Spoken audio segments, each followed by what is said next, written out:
ભરૂચ જિલ્લામાં 13/12/2025ના રોજ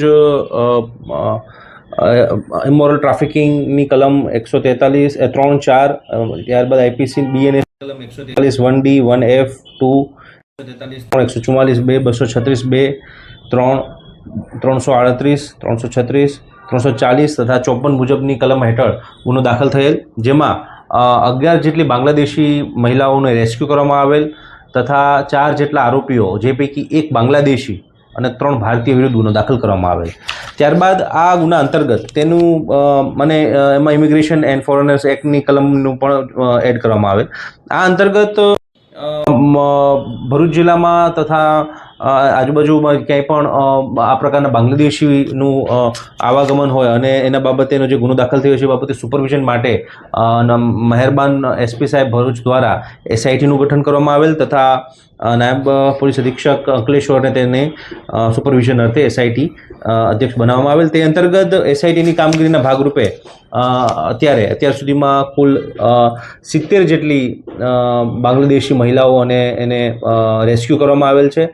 70 જેટલા લોકોને રેસ્ક્યુ કરવામાં આવેલ છે, જે પૈકી એસઆઈટી અંતર્ગત 58 જેટલા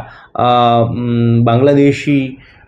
લોકોને રેસ્ક્યુ કરવામાં આવ્યા છે, જે પૈકી 49 જે છે એ મહિલાઓ જે છે અને 9 જેટલા જે છે એ પુરુષોને બાંગ્લાદેશીઓને રેસ્ક્યુ કરી અને તેમને આઈડેન્ટિફાઈ કરી અને હાલ તેમની કાયદેસરની કાર્યવાહી પણ કરવામાં આવી રહી છે. આમ ભરૂચ જિલ્લામાં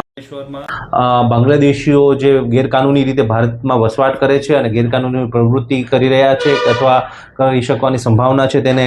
આઈડેન્ટિફાઈ કરી તેમને રાઉન્ડ અપ કરવાની તથા તે અન્વયેની એમને ડિપોર્ટ કરવા માટેની રેસ્ક્યુ કરવાની કામગીરીમાં ભરૂચ પોલીસને ખૂબ મોટી સફળતા હાંસલ મળી છે. આમાં પોલીસ છે એ આગળની પણ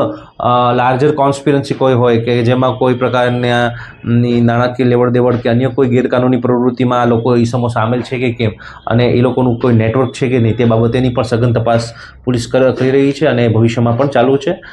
કેટલાક આરોપીઓ આમાં નાસ્તા ફરતા પણ છે, જેને પણ આગળ પોલીસ છે એ પકડવાની કોશિશ કરી રહી છે અને એ બાબતની તપાસ ચાલુ છે. સર, આ મોટાભાગે બાંગ્લાદેશી મહિલાઓને લોકો કયા વિસ્તારોમાં મળી આવતા હતા અને પોલીસને સીટ બનાવ્યા બાદ એસઆઈટી બનાવ્યા બાદ કઈ તકલીફોનો સામનો કરવો પડ્યો? પોલીસ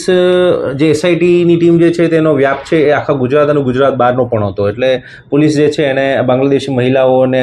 અંકલેશ્વર, ભરૂચ તથા આજુબાજુના વિસ્તારોમાંથી પણ રેસ્ક્યુ કરી છે અને